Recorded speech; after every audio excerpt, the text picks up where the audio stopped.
Hello everyone, welcome back to my channel. So guys, आज जो है हमारा डे 12 है और इसमें जो है हम टीडीएस के बारे में सीखने जा रहे हैं कि टीडीएस क्या चीज़ है।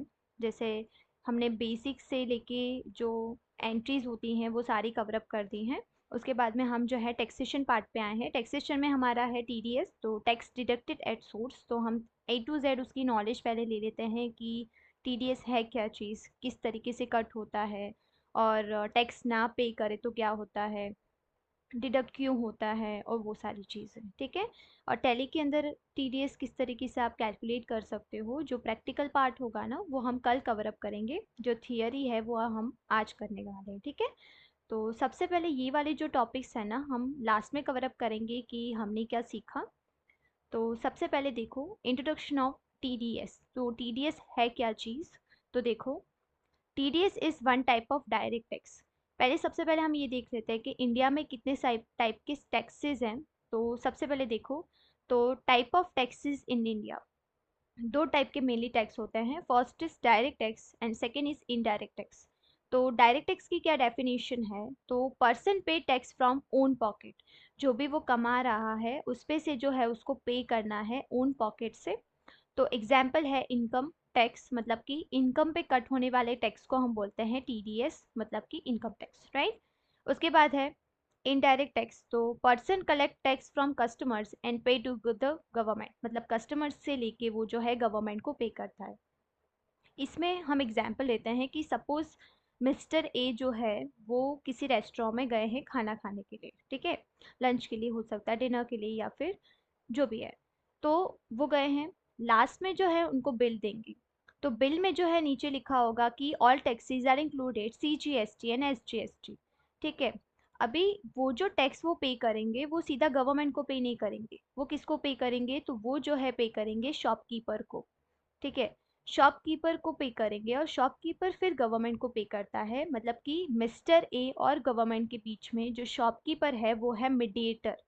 अगर किसी टैक्स के बीच में मीडिएटर है तो उसे हम इनडायरेक्ट टैक्स बोलते हैं। तो यहाँ पे एग्जांपल्स भी आपको मैंने दिए हुए हैं कि जीएसटी मतलब कि goods and service tax, VAT मतलब value added tax and customer duty tax. इसके अलावा बहुत सारे टैक्सेस हैं। ठीक है। तो यहाँ तक आपको क्लियर हो गया होगा। अभी देखो, full form of TDS is tax deducted at source. Tax को डिडक्ट करना, टैक्स को काटना। सोर्स क्या बोलेंगे, तो source mean source of an income. Income पे कट होने वाले टैक्स को हम बोलते हैं टीडीएस। ठीक है। The concept of TDS was introduce with an aim to collect tax from the source of an income. उनका क्या एम है, तो जो भी आप पैसा अर्न कर रहे हो उसमें से जो है जो सोर्सेज है उस पे से जो है टैक्स को काटना। ठीक है। उससे क्या होता है कि जो टैक्स की चोरी होती है या फिर आप जो काम रन कर रहे हो उसमें भी आपको भी पता होता है, जब आप आईटी रिटर्न फाइल करते हो उसके अंदर जो है, और कई बारी हमको बेनिफिशियल भी होता है। ठीक है। और इसके बारे में आगे बताऊंगी कि किस तरीके से। तो यहाँ तक आगे बढ़ते हैं अभी। इसके बाद देखो, डायरेक्ट टैक्स जो है तो अल्टीमेट बर्डन किस पे रहेगा पेमेंट करने के लिए, तो रिस्पॉन्सिबिलिटी टू पे टैक्स जो है पर्टिकुलर पर्सन पे रहेगा। ठीक है। तो when you earn income you are responsible for tax payment and you also have the burden. आपके ऊपर ही जो है रिस्पॉन्सिबिलिटी रहेगी और आपके ऊपर ही बर्डन रहेगा गवर्नमेंट को टैक्स को पे करने पर। इनडायरेक्ट टैक्स में उससे थोड़ा सा उल्टा है। अल्टीमेट बर्डन जो है ना टैक्स पेमेंट परचेसर जो है उसने लिया है, टैक्स पेमेंट वो करेगा। और रिस्पॉन्सिबिलिटी टू टैक्स पे कौन करेगा, पे टैक्स, तो शॉपकीपर। शॉपकीपर के पास जो है अल्टीमेट बर्डन जो है चला जाने वाला है। और यहाँ पे एग्जाम्पल दिया हुआ है जीएसटी। तो when you buy stuff the shopkeeper is responsible for tax payment but he can collect it from you, मतलब कि वो आपके पास से कलेक्ट करेगा और फिर वो जो है गवर्नमेंट को पे करता है। उसके ऊपर रिस्पॉन्सिबिलिटी है, आपके ऊपर कोई भी रिस्पॉन्सिबिलिटी नहीं है। ठीक है। तो ये थोड़ा सा बेनिफिशियल होता है इनडायरेक्ट टैक्स में। ठीक है। तो आगे बढ़ते हैं। उसके बाद है हु कैन डिडक्ट टीडीएस। तो टीडीएस कौन कट कर सकता है, तो देखो, for business of turnover of a business exceeds from rupees 1 crore per annum। 1 crore से ज़्यादा का अगर बिजनेस का टर्नओवर आपका हो रहा है तो then they are liable to deduct TDS from their payments, तो वो लाइबल हैं, उनके जो भी पेमेंट करेंगे वो उसमें से टीडीएस को कट करेंगे। सपोज एग्जांपल लेते हैं कि राकेश नाम का एक लड़का है, वो जो है एक फॉर्म में काम कर रहा है, ओके। और फर्म में जो वो काम कर रहा है उसकी महीने की जो सैलरी हम लेके चलते हैं 5,000 रुपी है। तो जो फर्म का मालिक है, जिसका बिजनेस का टर्नओवर 1 करोड़ से ज़्यादा का जा रहा है, तो वो जो है राकेश को 4,000 रुपीज़ देगा। 1,000 जो है एज अ टैक्स वो जो है काट के गवर्नमेंट को पे कर देगा, ठीक है। अभी इस सिनेरियो में सपोज एग्जाम्पल के थ्रू लेते हैं हम कि उस जो ओनर है, वो जो कंपनी का मालिक है, उसने तो मुझे बता दिया कि हाँ मैंने आपका टीडीएस पे करके गवर्नमेंट को दे दिया है, ठीक है, मतलब कि टीडीएस काट के गवर्नमेंट को पे कर दिया है।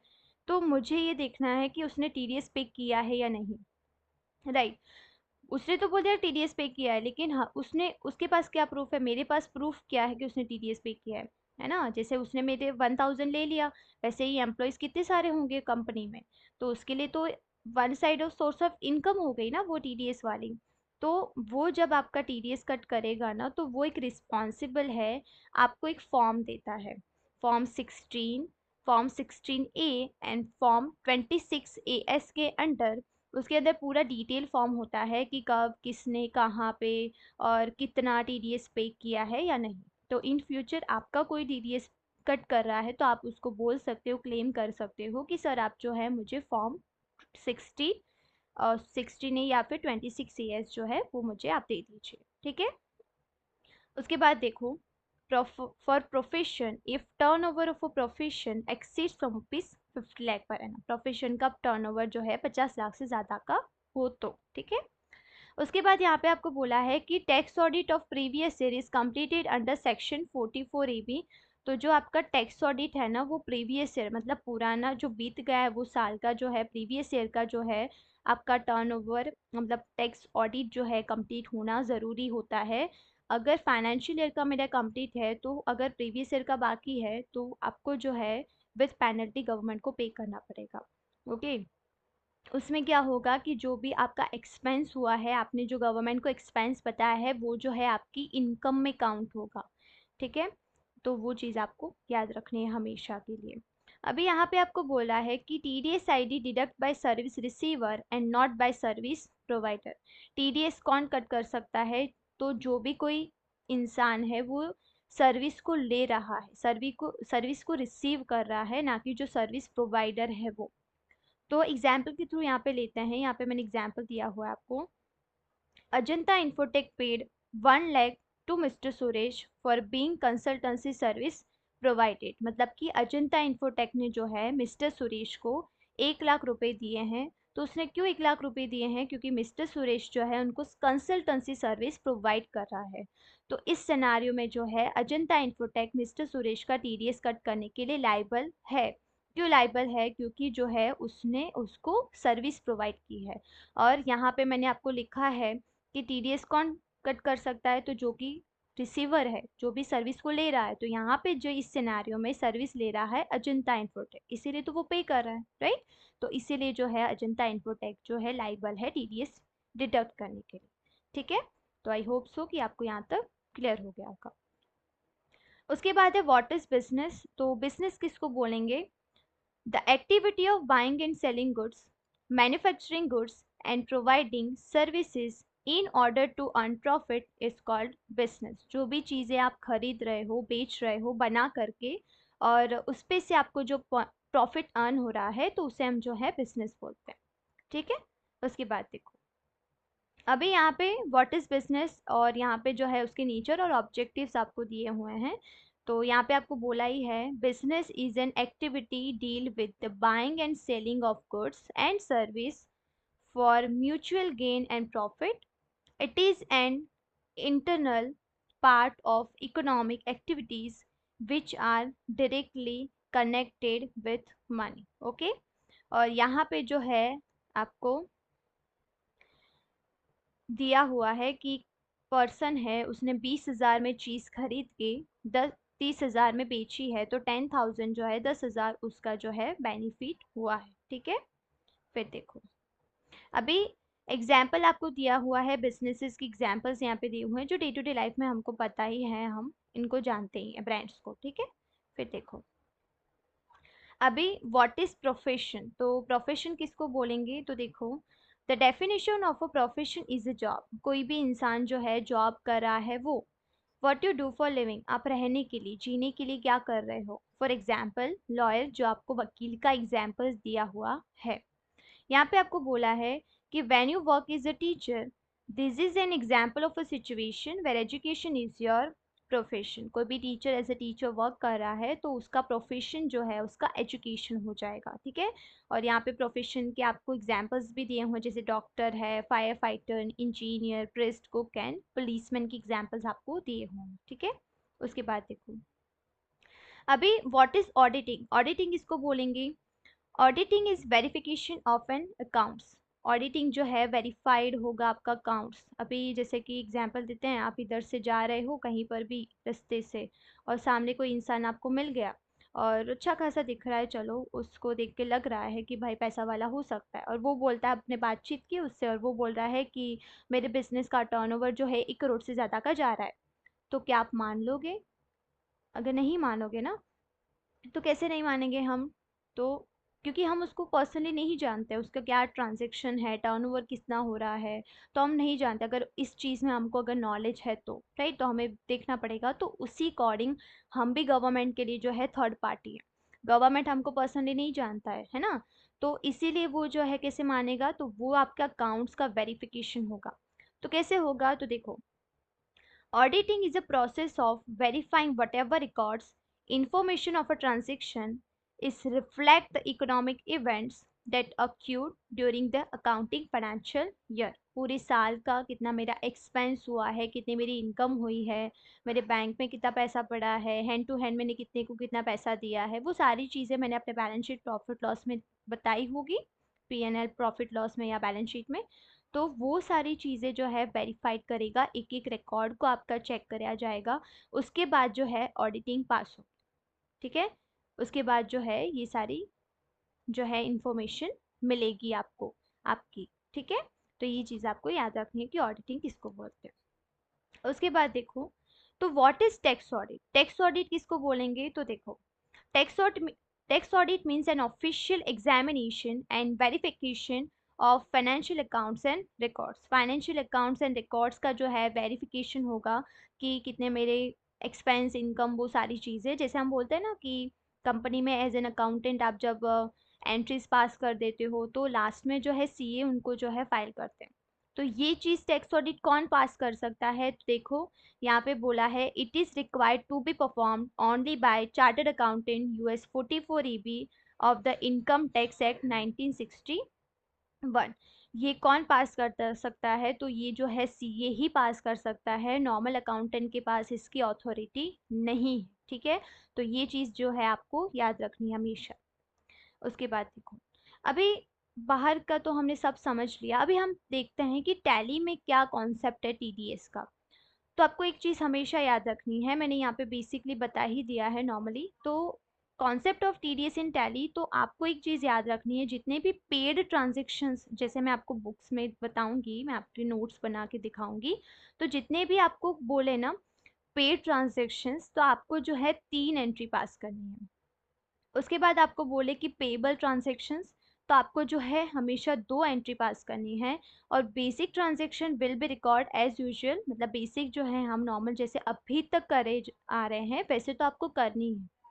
और यहाँ पे मैंने बोला था जो सर्विस रिसीवर अजंता इन्फोटेक है और सर्विस प्रोवाइडर जो है मिस्टर सुरेश, ठीक है। तो ये हम आगे समझते हैं कि पे ट्रांजेक्शन, पेबल और बेसिक कैसे हम एंट्री करेंगे, अभी यहाँ तक समझो।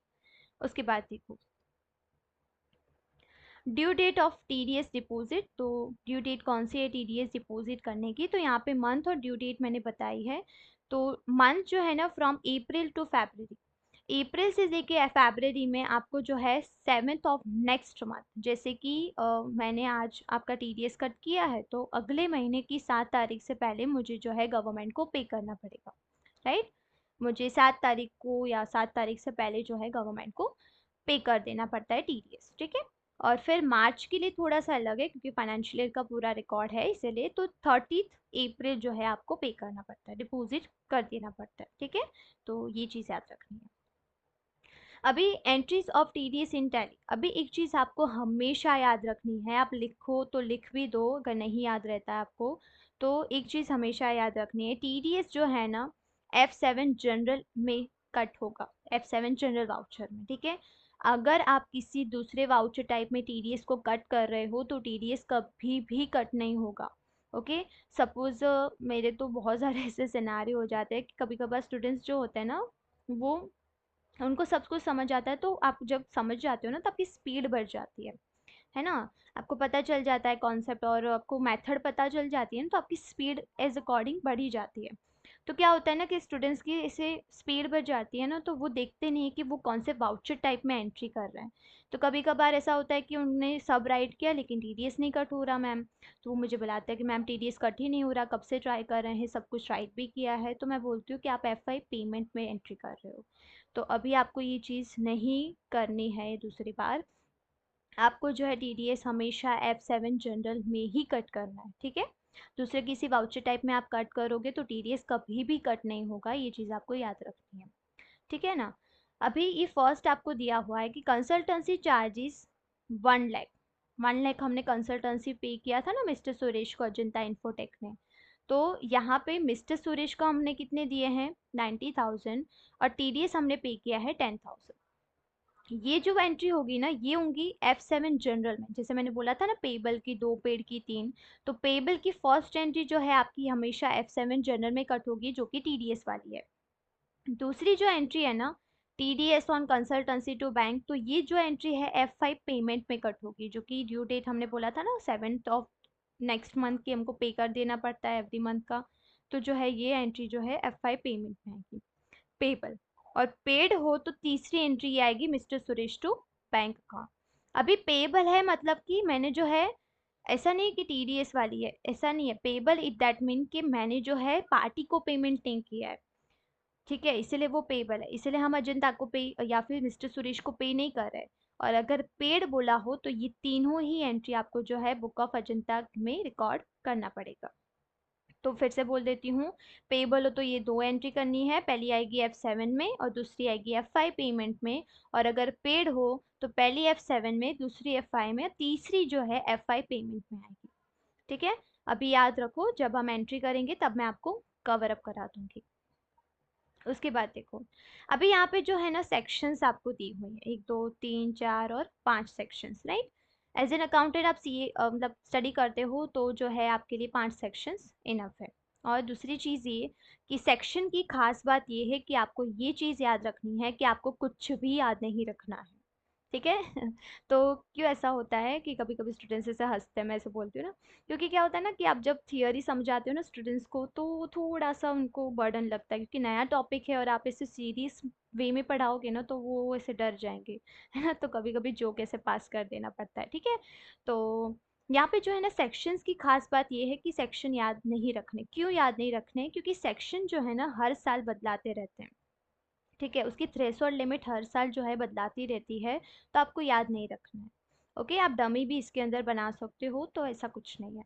अभी सेक्शन 194J क्या बोल रहा है, तो टीडीएस ऑन कंसल्टेंसी टेक्निकल और प्रोफेशनल सर्विसेज, मैंने जो ये सेक्शंस है ना इसके अकॉर्डिंग ही नोट्स बनाए हैं, तो वैसे ही एंट्री जो है आपको सेक्शंस को देख देख के आपको एंट्री करनी है, ठीक है। तो यहाँ पे बोला है TDS on consultancy technical and professional services, ऐसा जब भी आपको कहीं पर दिखे ना तो आपको रेट लगाना है 10% और लिमिट उसकी है 30,000। अगर लिमिट से क्रॉस हो रहा है, ये जो 30,000 है इस लिमिट से अगर क्रॉस हो रहा है तो आपको जो है 10% के हिसाब से टीडीएस कट करना है। ओके, तो ये हम डिटेल में समझेंगे जब मैं आपको प्रैक्टिकल कराऊंगी, अभी सिर्फ थियोरिकल के लिए समझो। ओके, उसके बाद है सेक्शन 194H, तो उसमें बोला है TDS on commission and brokerage, ऐसा कहीं पर दिखा है तो यहाँ पे रेट है यह 5% और लिमिट है उसकी 15,000। अगर लिमिट 15,000 से आपका कट हो रहा है तो आपको 5% के अकॉर्डिंग जो है टीडीएस कट करना पड़ेगा, ठीक है। उसके बाद देखो, सेक्शन 194A तो बोल रहा है टीडीएस ऑन इंटरेस्ट, जो हम इंटरेस्ट पे करते हैं, किसी को आपने लोन ली है उस पे इंटरेस्ट लगता है, ईएमआई है ना, तो वो आप अगर पे कर रहे हो तो अदर मतलब कि इंडिविजुअल कोई पार्टी है तो, है ना, रिलेटिव्स के अकॉर्डिंग मैंने ले लिया, किसी को हम जान पहचान में तो उससे पे कर दिया, तो उस पे जो है 10% के हिसाब से जो है 5000 आपको उनको पे करना पड़ेगा। अभी यहाँ पे आपको नोट में मैंने बोला है कि if payment bank to bank then no TDS, अगर आप बैंक को पे कर रहे हो तो आपको जो है टीडीएस कट नहीं करना है, ठीक है। उसके बाद देखो सेक्शन 194C तो टीडीएस ऑन कॉन्ट्रैक्टर, सब कॉन्ट्रैक्टर और एडवर्टीजमेंट एक्सपेंस, इसमें जो है ना आपको दो दिए हुए हैं, पहला है इंडिविजुअल और दूसरा है अदर। इंडिविजुअल है तो 1% के अकॉर्डिंग आपको है 30,000 टीडीएस पे करना पड़ेगा, और अदर मतलब कि कोई कंपनी है ना, कोई कंपनी है तो आपको 2% अकॉर्डिंग 1 लाख जो है उसकी लिमिट है, ठीक है। उसके बाद देखो सेक्शन 194I तो यहाँ पे बोला है टीडीएस ऑन रेंट, यहाँ पे बोला है मूवेबल और दूसरा जो है वो है इमूवेबल। मूवेबल में जो है 2% के अकॉर्डिंग जो है 20,000 उसकी लिमिट है पर मंथ, और इमूवेबल में है 10% लिमिट है उसकी 20,000 per month. Movable it that mean कि एक जगह से दूसरी जगह कुछ चीज़ जा सकती है, जैसे कि हम जैसे कार ले लेते हैं या फिर कुछ ऐसी मशीनरी है, एक जगह से दूसरी जगह हम लेकर जा सकते हैं। इमूवेबल मतलब घर हो गया, हमारी ऑफिस हो गई, तो एक जगह से दूसरी जगह नहीं जा सकती है, ठीक है, तो उसे इन अकॉर्डिंग आपको जो है देखना है। उसके बाद यहाँ पे आप बोला है T what is pan and what is tan. एक आपको जो है ना टैली के अंदर डमी पैन नंबर और डमी टैन नंबर जो है बनाना कंपलसरी है। अगर पैन नंबर आप लगाना भूल गए, पैन नंबर आपने नहीं लिखा तो जो है डबल टीडीएस जो है कट कर देगा, ठीक है, ये आपको याद रखना है। व्हाट इज पैन तो पैन नंबर का क्या स्ट्रक्चर है, तो परमानेंट अकाउंट नंबर, तो नंबर ऑफ डिजिट है 10, 5 अल्फाबेट 4 न्यूमेरिक और 1 अल्फाबेट। कोई भी 5 अल्फ़ाबेट आप ले सकते हो, कोई भी 4 न्यूमेरिक ले सकते हो, कोई भी 1 अल्फ़ाबेट ले सकते हो, लेकिन आपको स्ट्रक्चर नहीं बदलना है, ठीक है। 5-4 एक ही स्ट्रक्चर रहना चाहिए, ऐसा नहीं कि 6 अल्फ़ाबेट ले लिए, ठीक है, ऐसा नहीं है। आप अल्फ़ाबेट बदल सकते हो, न्यूमेरिक बदल सकते हो, अल्फ़ाबेट बदल सकते हो। जैसे कि यहाँ पे लिखा है ASDFG, तो ABCDEFG भी आप ले सकते हो, ऐसा कोई ज़रूरी नहीं कि जो यहाँ लिखा है वही आपको लेना है, ठीक है। उसके बाद यहाँ पे बोला है व्हाट इज़ 10 तो टैक्स लोकेशन अकाउंट नंबर। आप जब 10 नंबर मतलब आपके पास अथॉरिटी होती है ना कि आप टैक्स पे कर सकते हो या टैक्स कट कर सकते हो, तो मतलब डिडक्ट कर सकते हो, तो आपके पास जो है 10 नंबर होना ज़रूरी है, टैक्स अलोकेशन अकाउंट नंबर जिसे हम बोलते हैं। तो नंबर ऑफ डिजिट है 10, 4 अल्फ़ाबेट 5 न्यूमेरिक एंड 1 अल्फ़ाबेट जो है इसका स्ट्रक्चर दिया हुआ है। उसमें जो है 5-4 एक है, इसमें 4-5 एक है और ज़्यादा कुछ है नहीं, ओके। तो थैंक यू। आज जो है हम इधर तक ही रखते हैं, हमारा जो है थियोरिकल आज कंप्लीट हो गया है, कल से हम जो है इसमें प्रैक्टिकल स्टार्ट करेंगे।